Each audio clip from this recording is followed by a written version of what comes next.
Je pense que je suis un peu bizarrement.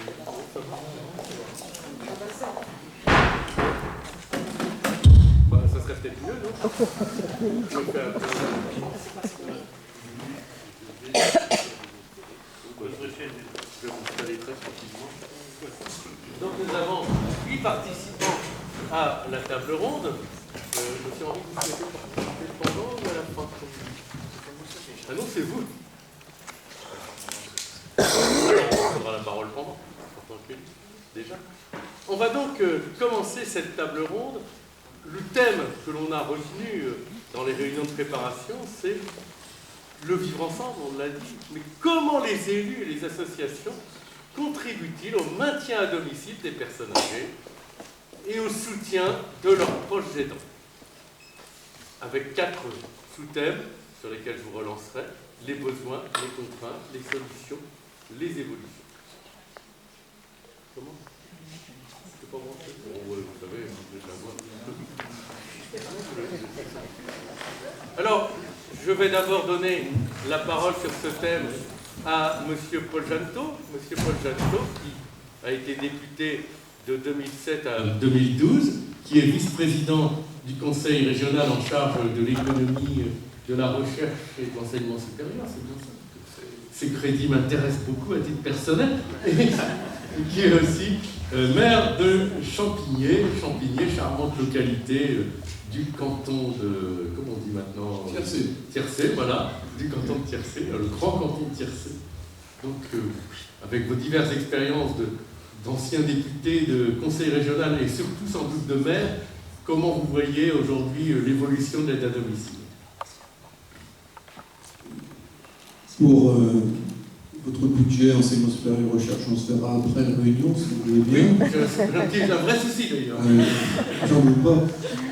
Plus sérieusement, moi je voudrais intervenir avec la casquette de maire de Champigné, une commune de 2200 habitants, où on a fait un certain nombre de choses en direction des personnes âgées, mais aussi des personnes en situation de handicap et de déficience intellectuelle en particulier. Et sans mélanger ces deux types de population, je pense qu'il y a un certain nombre de points communs dans l'adaptation de notre cité à l'accueil des personnes en situation de perte d'autonomie. Quand on parle de personnes âgées, on pense soit évidemment aide à domicile, soit maintien à domicile, soit hébergement en structure collective, donc en clair en maison de retraite. Je crois qu'en fait les choses ne sont pas aussi binaires, aussi simples que ça.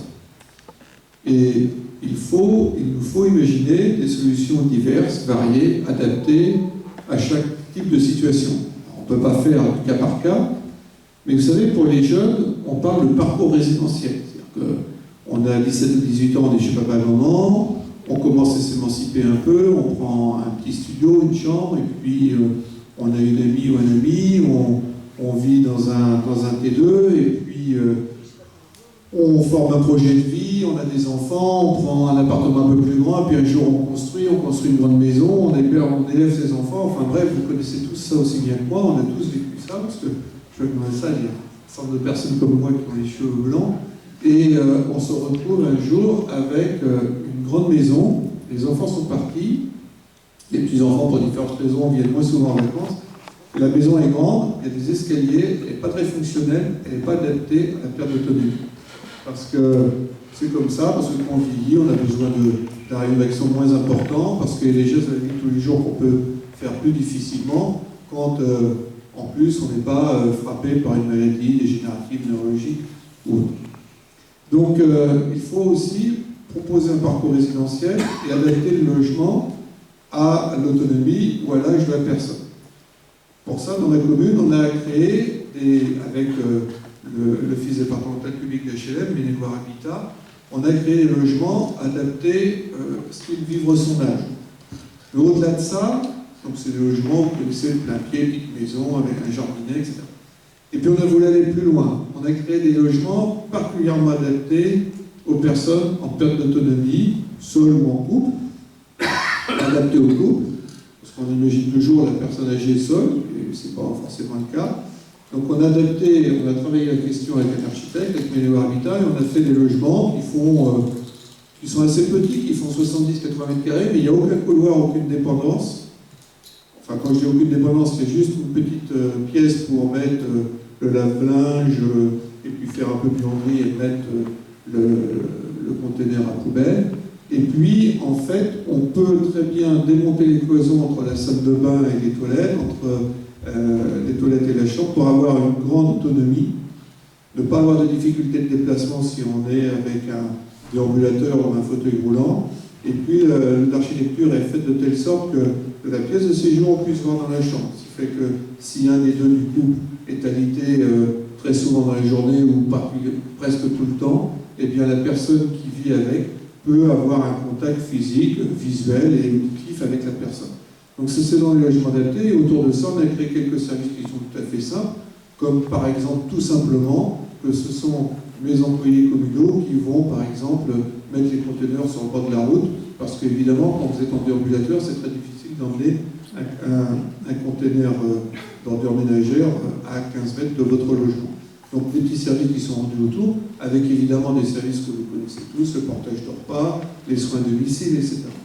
Et puis, on est en train de travailler aussi sur un autre type de logement, d'accueil. Alors c'est encore tout à fait en projet, c'est dans les limbes, c'est dans les cerveaux, c'est même pas encore sur un papier, mais c'est de créer une sorte, alors il ne faut plus parler de foyer logement, mais de résidence d'autonomie, c'est ça ? Résidence autonomie. Peu importe, et ça ne s'appellera pas comme ça parce que ça ne correspondra pas. Et on va essayer de mettre en place quelque chose qui ne fasse pas appel à des fonds publics, parce qu'on sait bien que l'argent public est de plus en plus rare et que les caisses du département de Maine-et-Loire, comme les caisses des autres départements de France, comme les caisses des autres collectivités, n'iront pas en augmentant, mais plutôt en diminuant. Parce que, voilà, il faut aussi travailler à la réduction des dépenses publiques. Eh bien, il faut trouver d'autres méthodes qui puissent s'équilibrer économiquement, trouver un modèle économique en dehors des financements publics. Et donc, on est en train d'imaginer une sorte de petite résidence-service sur lesquelles il y aurait évidemment un accompagnement, une surveillance, quelques studios regroupés autour d'un patio avec évidemment du personnel, et que ces prestations pourraient être financées par les personnes sur place, moyennant une participation qui ne soit pas trop élevée, bien sûr. On n'est pas en train de réinventer l'eau chaude parce que ce genre de service existe déjà, mais on voudrait l'adapter plus aux personnes âgées qu'aux personnes qui ont des problèmes de handicap qui n'est pas lié à l'âge. C'est par exemple l'association Saint-Pierre à Mur-des-Régniers qui propose des services comme ça, qui en a créé d'ailleurs dans le nouveau canton de Tiercé à Châteauneuf-sur-Sarthe, en reprenant une ancienne maison de retraite. Donc tout ça en résumant pour dire qu'il faut créer des structures adaptées à chaque type de personne, à chaque cas et à chaque situation, pour éviter effectivement le recours systématique à la maison de retraite, qui ne doit pas non plus être banalisé et qui ne doit pas être rejeté. Il ne faut pas opposer maintien à domicile et maison de retraite. Il y a des cas où le maintien à domicile, alors je sais peut-être un peu le cas, je vais dire ça devant la SADOC, mais je vais le dire quand même, comme je le pense, à la fois en tant que maire de Champigny et aussi en tant que pharmacien, en tant que professeur de santé, parfois le maintien à domicile n'est pas possible. Donc il faut aussi qu'il y ait des structures collectives adaptées, plus médicalisées, pour prendre en charge dans de bonnes conditions les personnes. Et puis, il y a beaucoup d'autres choses sur lesquelles on pourra évoquer, mais je ne vais pas monopoliser la parole, mais on pourra évoquer aussi derrière que ce maintien à domicile, il est possible que s'il y a un environnement paramédical et médical de qualité, donc ça veut dire aussi pharmacien, ça veut dire aussi médecin, et ça renvoie aussi à un problème de désertification médicale dans un certain nombre de milieux ruraux, mais pas que. On voit qu'en ville et dans certains quartiers aujourd'hui, on est confronté au même problème de désertification médicale. Et puis enfin, si on va accueillir, je j'arrête là après, je vous promets, M. Rial, si on va accueillir des personnes, ou permettre à des personnes de rester chez elles, vous l'avez souligné, il faut adapter notre cité à la perte d'autonomie. Alors effectivement, pour les personnes âgées, c'est essentiellement les transports en commun, mais c'est aussi le logement. Et moi, quand j'étais député, j'ai beaucoup travaillé sur le handicap. J'étais 2 années de suite rapporteur du budget en handicap et dépendance. Et à titre personnel, je fais partie des rares élus qui pensent que le recul de l'application de la loi de 2005 est vraiment une honte. C'est une honte pour notre pays et qu'on aurait dû être beaucoup plus proactif et beaucoup plus exigeant sur l'application de la loi de 2005 dès 2015, parce que si on veut que les personnes handicapées, les personnes en perte d'autonomie soient vraiment incluses dans notre société, il faut adapter notre cité. Si on veut que des personnes handicapées fassent des études supérieures, il faut leur permettre, quand ils sont jeunes, d'aller à l'école. Et pour leur permettre d'aller à l'école, il faut que l'école soit adaptée à la perte, au handicap, quel que soit le handicap. Donc je regrette que cette loi de 2005 ne soit pas rentrée complètement en application dès 2015. Il y a encore beaucoup d'efforts à faire dans notre pays. Malheureusement, il y a des pays qui nous montrent autour de nous un bien meilleur exemple.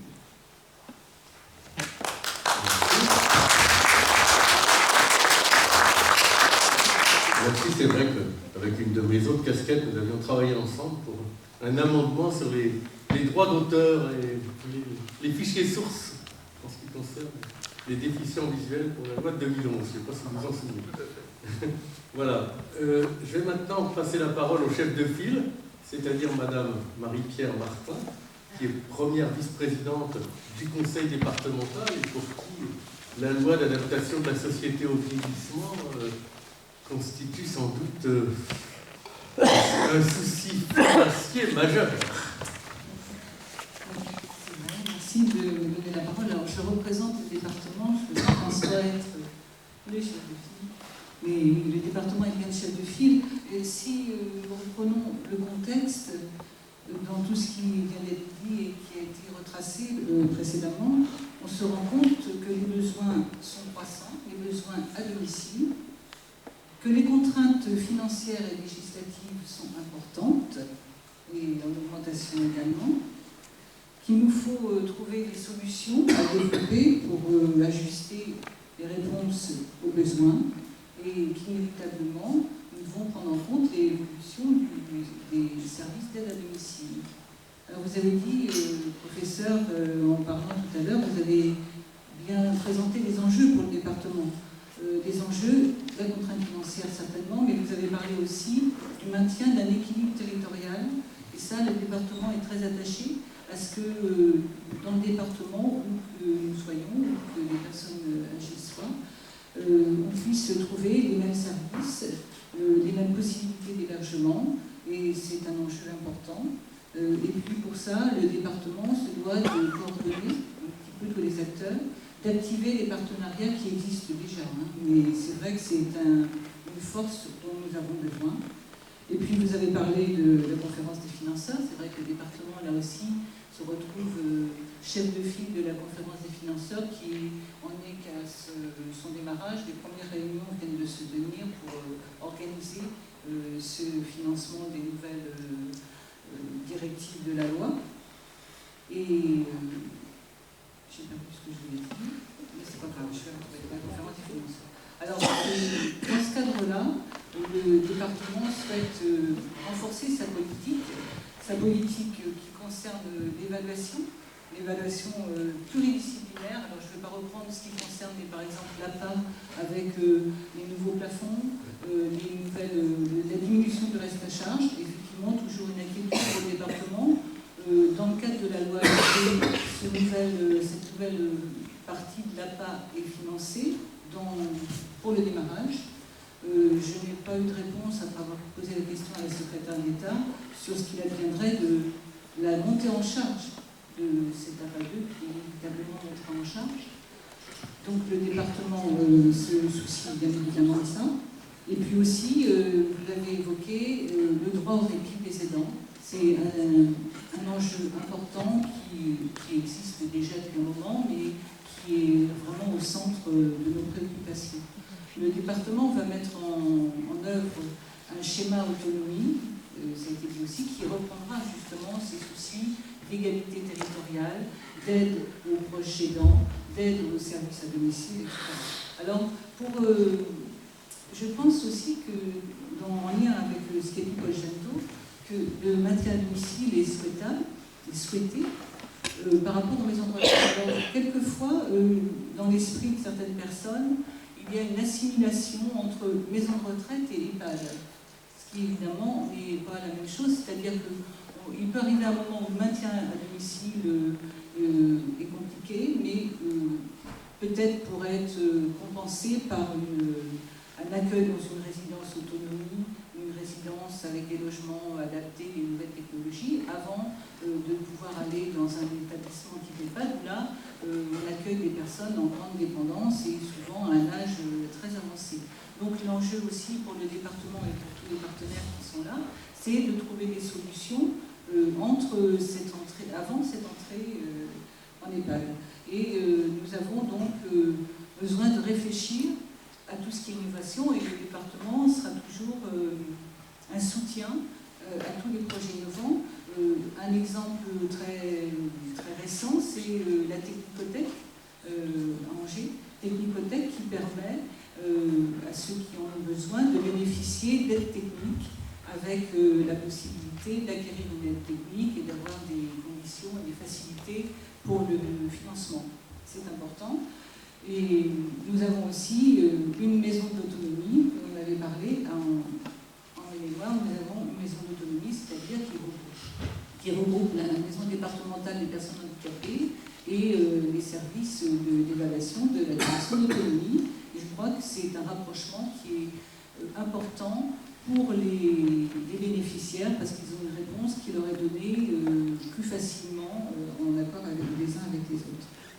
Alors, l'enjeu, donc ça c'est la politique globale, mais pour ça, nous avons besoin bien évidemment des acteurs du soutien et de l'aide à domicile, dont vous faites partie. Le partenariat avec la SADOM est de longue date, et je crois que nous devons, quand nous réfléchissons au service à domicile, favoriser aussi tout ce qui est un peu modernisation pour la tarification, pour la télétransmission. C'est finalement peut-être quelquefois des dispositifs qui interrogent ou voire qui peuvent inquiéter certains acteurs de l'aide à domicile, mais qui, une fois en place, permettent de gérer d'une manière plus facile et d'avoir des liens avec des partenaires plus étroits. Il y a d'autres choses à développer, les gardes de nuit par exemple. En ce qui concerne les personnes handicapées, nous développons des places de SAMSA.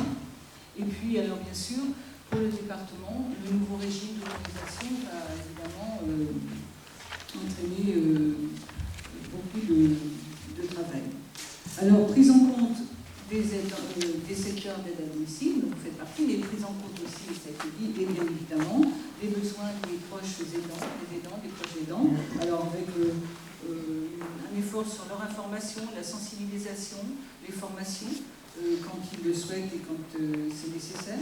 Alors, nous avons pour cela aussi des services tels que les clics, qui, bien sûr, orientent aussi vers tous ces... nous donnent l'information par rapport à tout ce qu'il est possible d'obtenir. Alors, vous pouvez être assuré que le département a une action volontaire pour tout ce qu'il faut mettre en œuvre. Alors, c'est vrai que le budget du département, Paul Janto l'a dit, est contraint, même très difficile dans la mesure où le département, comme les autres départements et les autres collectivités publiques, participent à la réduction de la dette publique. Donc nous, par exemple, dans le département de Maine-et-Loire, c'est 11 millions par an de diminution de dotation pendant 3 exercices, plus 6 à un moment donné, on est à 39 millions, plus des difficultés pour le gouvernement à compenser les aides que nous apportons. Par exemple, pour l'APA et pour d'autres dispositifs d'aide individuelle, il y a une compensation par l'État qui n'est pas du tout à la hauteur de ce qu'elle devrait être. D'où mon inquiétude tout à l'heure quand je parlais de la nouvelle version de l'APA, parce qu'on nous dit qu'elle sera financée, et comme l'APA dont vous pouvez bénéficier actuellement ne l'est pas, on peut s'interroger. Voilà, donc je voulais aussi insister sur le fait que nous avons au département des équipes professionnelles, soit le directeur de l'autonomie dans la salle, qui sont très attentifs à tous ces besoins, à l'évolution de la loi, au fonctionnement des services d'aide à domicile et autres services, au fonctionnement des établissements, aux innovations possibles, pour que les élus puissent ensuite définir d'une manière plus précise la politique qu'il conviendra de mettre en œuvre, en partenariat, parce que ça, je pense que c'est un mot clé aussi, compte tenu des difficultés que nous connaissons tous. Je crois que le fait de travailler avec l'ARS, avec les CLIC, avec les acteurs évidemment d'aide à domicile, j'oublie de vous citer alors que vous êtes en face de moi, je pense que c'est à ce moment-là absolument comme ça que nous réussirons à faire progresser et aller à nos objectifs. Merci. Troisième acteur de cette aide à domicile, il s'agit de l'ARS, même si l'ARS, finalement, aujourd'hui, n'a pas des pouvoirs énormes en matière de domicile, mais peut-être qu'on va nous dire le contraire. Je rappelle que l'ARS a été créée par la loi HPST du 21 juillet 2009 pour reprendre les missions de l'Agence régionale de l'hospitalisation, mais aussi celles exercées par les DRAS et les DAS en matière de médico-social. Je vais donc passer la parole tout de suite à François Beauchamp, qui est le délégué territorial adjoint de l'ARS pour le mai. Oui, merci, M. Réal. Oui, effectivement,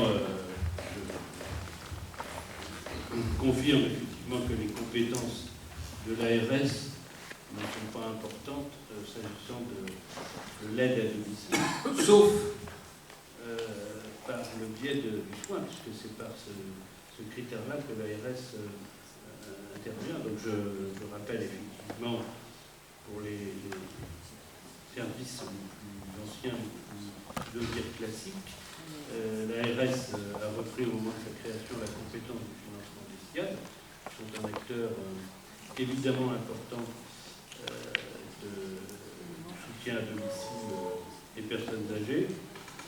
On peut également citer l'hospitalisation à domicile, qui est un service différent, puisque c'est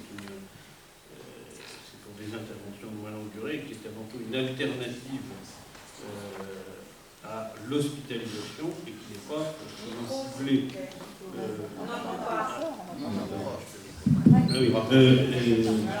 Et qui n'est pas, je reviens sur la chaîne, et qui n'est pas spécifiquement pour le public personnes âgées, même si on sait que les bénéficiaires de l'HRD sont quand même majoritairement une population plutôt âgée. Alors bien entendu, l'ARS aura vocation, comme vous l'avez indiqué, l'a rappelé Madame Martin, à participer sous la présidence du Conseil départemental à l'examen, selon des modalités qui sont en cours de définition, de tous les projets qui pourront contribuer à l'objectif de prévention de perte d'autonomie des personnes âgées dans chaque département.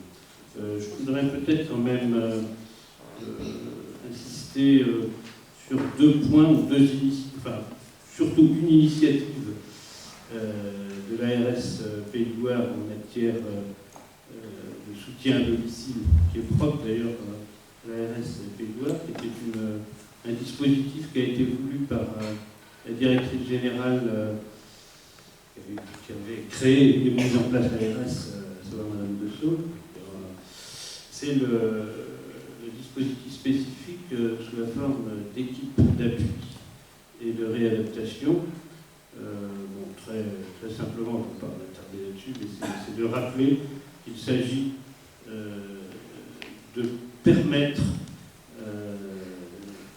et de mettre au service des personnes concernées des compétences dont l'objet est avant tout effectuer un diagnostic du domicile. Notamment, il s'agit de personnes qui sont en hospitalisation ou en sortie d'hospitalisation pour pouvoir faire un diagnostic en vue d'adapter le logement. Donc c'est un dispositif qui a été mis en place à titre expérimental, qui a été mis en place dans les 5 départements de la région progressivement, on va dire à partir de 2013-2014, qui a fait l'objet d'une évaluation en 2015 et qui a été reconduit avec quelques modifications. Alors en Maine-et-Loire, il y a finalement la sélection a retenu un dispositif. Dans les départements, il y a quelquefois plus d'équipes d'appui, mais par contre, le territoire desservi par cette équipe d'appui sur le très grand Angers est certainement le territoire le plus peuplé de toutes les équipes d'appui de la région. Donc, il doit y en avoir une dizaine. Donc, ça me paraissait important et ça a été l'occasion, en plus, pour des promoteurs de se fédérer, notamment pour porter un projet commun. Et puis, dans la même période, à partir de 2013, alors là, compétence complètement conjointe avec le département, le départemental, a été créé, autorisé, parce que là il s'agit d'une autorisation, sur Angers, puisque le promoteur était l'association Anjou Soin Service, un service polyvalent d'aide et de soins à domicile, sur la base d'ailleurs de textes fort anciens, puisque je crois que le premier décret datait de 2004, qui ont été très très peu mis en œuvre en France. Et ce service, pratiquement le premier de la région, reste à ça, à avoir été mis en place. Donc, en fait, c'est avant tout un dispositif de coordination, mais dont l'évaluation, les points qu'on a pu faire avec l'opérateur, ont montré quand même qu'il y avait un bénéfice pour la population desservie, notamment par le fait qu'il s'agit de coordination entre un SIAD et un service de domicile. Et le directeur de l'association lui-même, reconnaissant qu'il avait, c'était ça d'ailleurs qu'il avait incité à déposer ce dossier, qui dirigeait deux services qui ne se connaissaient pas en réalité. Et le SPASA a été, un tas d'actions, notamment en formation, de permettre à deux métiers, les professionnels de l'aide domicile et les professionnels du soin à domicile, de beaucoup mieux se connaître et d'avoir une intervention beaucoup mieux coordonnée pour les personnes et les familles. Il y a aussi les Mayas. Alors oui, effectivement, donc là les Mayas qui ont changé de nom. Qui ont changé de nom, mais pas de sigle. Mais là, je dirais que les Mayas, à la différence des clics, sont un dispositif qui n'est pas destiné à être connu du public, mais qui a avant tout comme objectif. Voilà, c'est une méthode surtout de coordination, mais je pense que Madame Cassin pourra en parler en tant que personne de terrain très investie sur la question, qui a avant tout comme objectif de mieux coordonner les professionnels. C'est avant tout l'objectif. Voilà, donc effectivement, là, le dispositif Maya est d'ailleurs une des très nombreuses mesures du dernier plan Alzheimer et qui est repris dans le plan sur les maladies neurodégénératives.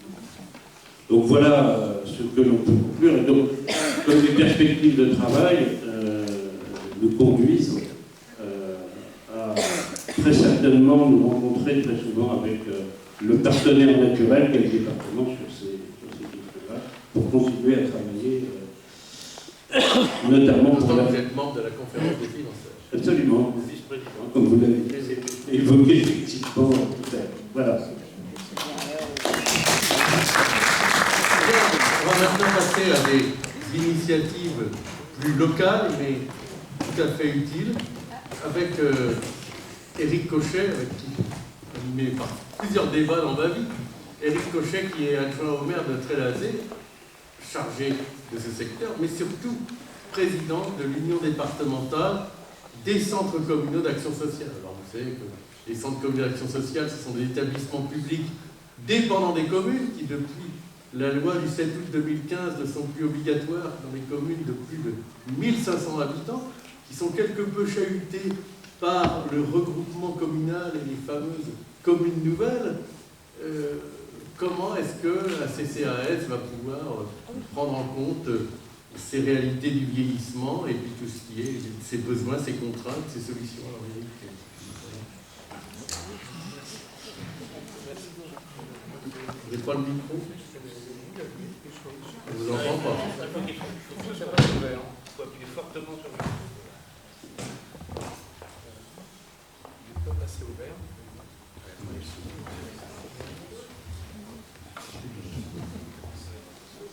C'est-à-dire que vous êtes installé? Oui, je suis installé. Voilà, merci. Alors j'ai la chance d'être à côté aussi de 4 élus qui siègent aussi dans des CCAS, donc pouvoir effectivement peut-être aussi apporter des compléments à mon intervention. Je voudrais d'abord effectivement rappeler un point quand même important, c'est que les CCAS sont normalement effectivement obligatoires dans toutes les communes, alors avec le bénévole que vient d'apporter Hervé Rial avec la nouvelle loi, mais c'est une instance effectivement de proximité. Je crois que ça c'est d'abord ça souvent qui est retenu de nos habitants dans nos communes, c'est souvent le premier lieu où les gens vont s'adresser pour demander effectivement un service, souvent des services d'aide à domicile, mais ça peut être d'autres services, mais c'est souvent effectivement la première porte que les personnes vont frapper. Le CCAS, vous ne le savez peut-être pas non plus, mais c'est aussi un conseil d'administration composé de moitié d'élus, effectivement des représentants à la commune, mais aussi l'autre moitié des représentants associatifs qui interviennent dans le domaine social sur la commune, sur le territoire. Je tiens à rappeler ça parce que c'est un espace effectivement partagé, ce conseil d'administration, où bien sûr on peut délibérer sur un certain nombre de décisions qui relèvent du CCAS, mais c'est aussi un espace de rencontre et d'échange. On l'oublie peut-être, mais c'est aussi le lieu où on va partager sur les connaissances que nous avons de façon réciproque sur, et là ça nous touche directement, bien sûr, les personnes retraitées ou âgées de nos territoires. Donc c'est un regard croisé, c'est-à-dire que bien sûr le regard des élus, avec les préoccupations que nous pouvons avoir, on l'a rappelé tout à l'heure bien sûr sur la question du logement, du transport notamment, mais aussi sur d'autres questions qui peuvent être un lien direct avec les habitants, notamment la question de l'isolement des personnes. Donc on a effectivement ce regard-là, mais ce qui est enrichissant effectivement dans nos CCAS, c'est aussi ce regard croisé avec les associations, et notamment des associations de retraités, mais aussi parfois d'aide à domicile qui interviennent dans nos conseils d'administration. Donc c'est ce lieu, effectivement, qui est quand même assez original en France. Je pense que dans les autres pays européens, nous n'avons pas les mêmes structures dans nos communes, mais ce lieu-là mérite en tout cas d'être maintenu. C'est un des rares lieux encore de démocratie de proximité où effectivement les responsables des associations que vous êtes en grande partie et les élus peuvent se rencontrer. Ça c'est un premier point. Deuxième point, c'est aussi de plus en plus aujourd'hui une délégation que nous avons donnée de nos CCAS au CLIC, c'est des espaces de rencontre pour aussi partager plus largement que nos communes. Souvent, bien sûr, c'est un canton, mais ça peut être aussi des communes de proximité. Par exemple, Trélazé, donc on est avec 11 autres communes de l'agglomération à pouvoir se rencontrer régulièrement, pas simplement entre élus, mais là aussi avec des professionnels, alors professionnels de soins, professionnels médicaux, professionnels effectivement un peu divers, mais aussi des usagers. On a construit notre CLIC comme une association qui permet aussi d'avoir des représentants des usagers et de pouvoir s'exprimer aussi sur les besoins qu'ils attendent, en tout cas, ou les demandes en tout cas qu'ils attendent sur nos territoires. Un dernier point, effectivement, je veux aussi soulever, alors je l'ai dit, c'est l'isolement. On a beaucoup parlé effectivement des services, de la technique, de l'organisation que nous pouvons avoir, mais comme élus, effectivement, ce que nous constatons souvent, c'est que les personnes, quand elles demandent, c'est qu'elles sont souvent isolées, c'est qu'il n'y a plus d'entourage, ou la famille en tout cas fait défaut, ou en tout cas elle a du mal à connaître les dispositifs. Et c'est souvent ça effectivement que les gens nous sollicitent principalement. Donc sur cette question d'isolement, eh bien nous sommes effectivement des acteurs comme les services effectivement d'aide à domicile pour favoriser non seulement du maintien à domicile, donc c'est un point important, mais aussi de maintenir les personnes dans la vie sociale. C'est pas simplement de rester chez soi qui est important, c'est aussi d'avoir des liens encore avec son quartier, avec les gens qu'on a l'habitude de rencontrer, que ce soit au Club des Anciens ou que ce soit effectivement sur d'autres animations. Donc c'est aussi favoriser aussi les échanges, maintenir ces échanges et de se déplacer sur son territoire. Les transports solidaires, par exemple, participent aussi à cette activité et créent aussi souvent de la solidarité entre les générations.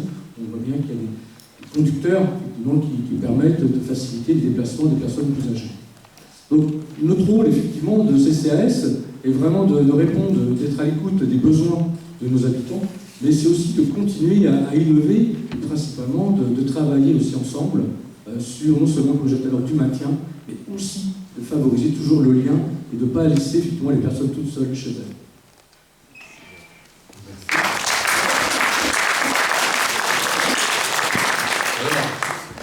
Dans une ville, il y a des grands CCAS avec des services entiers de portage à domicile, je ne parle pas des établissements d'hébergement, et encore.